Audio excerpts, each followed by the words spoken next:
All right. And so we're going to talk about, it's the next sort of sort of part of the presentation. I'm going to talk about sort of some basic homework things that you need to do before you go out to sell, right? And this is a very basic presentation. And so there's a great sort of like quote by Ben Franklin, fail to plan to fail. And so there's a lot of prep work that, for good sales you have to do. So first of all, recommend this book if you've never actually read it before. It's a book called Positioning, and it's a classic. This was done during the 80s. And the idea is about understanding sort of like where you fit in your consumer or your customer's mind. And a lot of it, if you think about like one great example is like, if you think about, say, soda, right? Like the first product that actually comes to mind is actually Coca-Cola, right?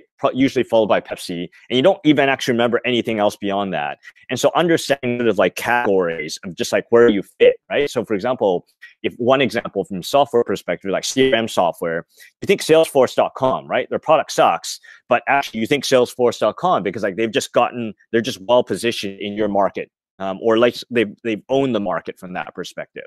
Or if you think about like cars, I actually think for cars, like the first car that actually comes to mind for me is actually like a Toyota. I don't know why, right? Or some people actually think BMW, right? Like they've actually owned this like very specific sort of like area in your mind.